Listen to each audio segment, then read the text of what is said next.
Well. This is a video that I had not been expecting to make. I think it's been very interesting seeing all of the very good things that have happened on the 9.1.5 PTR, whether that be the addition of Mythic Plus, legendary recycling, conduit energy removal, freely swappable covenants. All of those things were actually great changes that I was super excited for come the 9.1.5 PTR. But one of the things that was on everybody's mind is, oh yeah, they're probably not going to be able to change the target cap until next expansion. Hopefully they backtrack on that.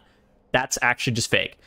Blizzard had today, going into 9.1.5, has decided that they are going to revert the target capping on a lot of classes and a lot of specializations, which is going to impact the feel of classes and specializations specifically for dungeons. And this is honestly a great change. I think that the developer notes for this are also very insightful for how the developers feel about Mythic Plus just as a whole, how they feel about mass pulling, that kind of stuff. But let's talk about what is actually changing and what this kind of means. So first and foremost, one of the interesting things is all cooldowns of 2 minutes or longer now reset at the end of raiding counter or when starting a Mythic Plus dungeon was 3 minutes or longer cooldowns. This is a great change. I think that everybody understands that their raid has to sit there and wait because one of their classes popped their 2 minutes right when they were wiping, so now you have to wait 45 seconds, 50 seconds before you pull the next raid boss. Great change for this 2 minute ones. This is like a really low key change, but a good thing nonetheless. Now, the following area of effect abilities no longer have a maximum target cap and instead deal reduced damage beyond 5 targets. I'm going to link this article down in the description so you can see all the abilities that are changed, but we're just going to speak about this in broad strokes. So let's read the developer notes for this. So with the launch of Shadowlands, we reduced the maximum number of targets on several abilities that they could hit to address a few gameplay problems related to pulling a large number of enemies in dungeons. Players often refer to these changes as the, quote, AoE target cap, because that's actually what it was. Our intention was to reduce the effectiveness of burst AoE against large target counts, 15 to 20 enemies, while increasing their effectiveness against fewer targets, 3 to 5 enemies, and communicating that strength clearly in the tooltips. Yes, so Blizzard stated many times that they wanted a bunch of these melee classes to be, quote, like cleave specialists, I think was the term that Ian used a couple of times, where in reality that's just like not that effective for dungeons. And it's not that the dungeons are going to be largely different after this AoE cap change, but more than anything, the classes are just going to feel better to play. And it's all about the feel of the classes. It's not about the damage, because you do have some of these capped AoE classes that are like top AoE damage, like Hunter and Windwalker Monk, or some of the top burst AoE damage and just general AoE damage in the game, and their stuff is target capped. But at the same time, it just does a stupid amount of damage to 5 targets. But I digress. So the abilities that remain uncapped were generally the ones that offered lower damage over a longer period of time, aka Blizzard or Consecration. Along with the other changes, we set out to move away from pull as many enemies as possible and use all your cooldowns to delete them as a predominant strategy across various forms of content. So let's actually talk about this, because I think that this is a very concerning yet insightful statement that was said. We want to move away from pull as many enemies as possible, use all of your cooldowns, and delete them. The fun part of Mythic Plus is creating a route that utilizes cooldowns, and you sometimes will triple up, double up, or triple up on your offensive CDs on a pack, while also using basically all of your tank defensives, and doing one massive pull, and then having 2 to 3 minutes of downtime in between these packs where you're pulling like one pack at a time, and then doing another massive pull. That is the fun part of Mythic Plus. In reality, I think that them saying that they wanted to move away from that is very concerning. I would argue that cooldowns are way too impactful in the game right now, just as a general rule. I think that's just because of how Covenant's played out. There are things obviously like Venthyr Moonkin, Combustion. There are a lot more cooldowns. Hunter's cooldowns. Windwalker Monk has really strong 1 minute CDs. Basically, every spec in the game right now just has very, very strong cooldowns. And I would say that that is a bigger issue just for the general flow of the game than this, what they've said here about pulling as many enemies as possible, using your cooldowns to delete them. It shouldn't be about like using your cooldowns to delete them.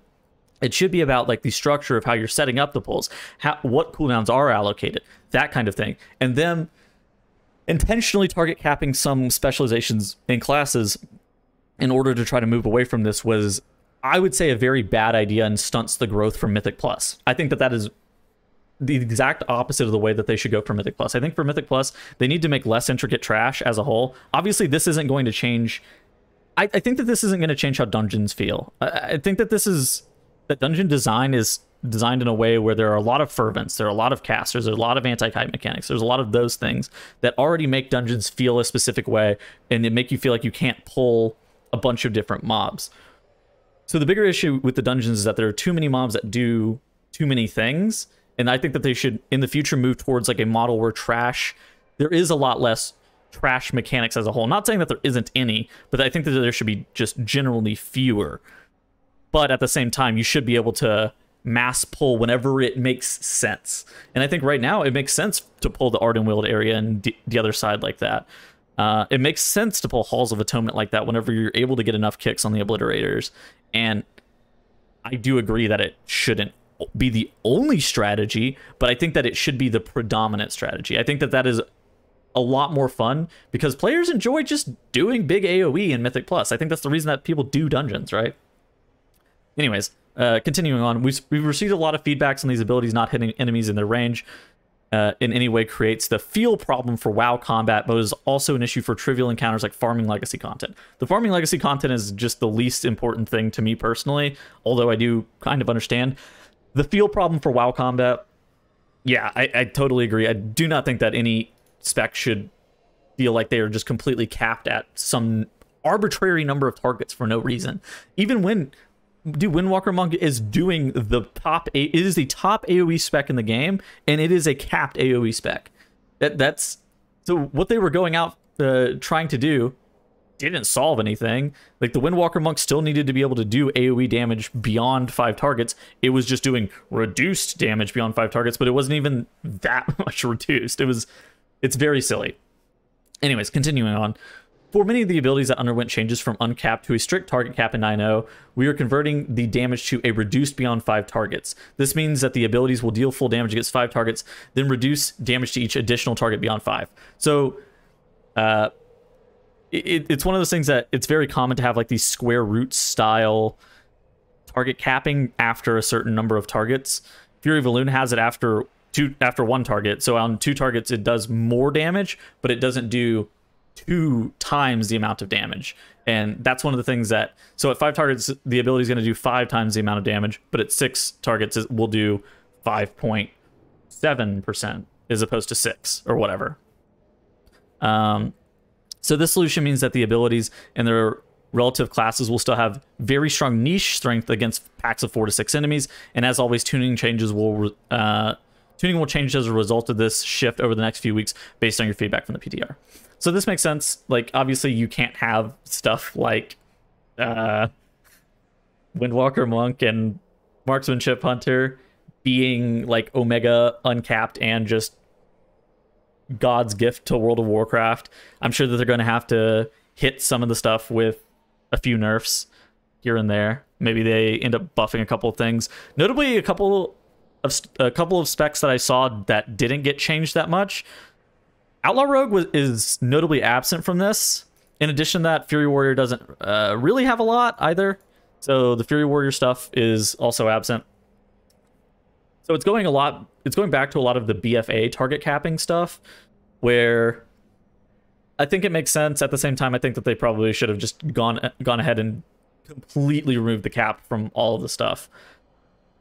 Yeah, that's all I have to say about the target capping today. Overall, I'm super hopeful at how this changes are going to happen. I'm also going to make a video, maybe tomorrow, maybe in a couple days, talking about Time Walking Mythic Plus and what they announced based on loot.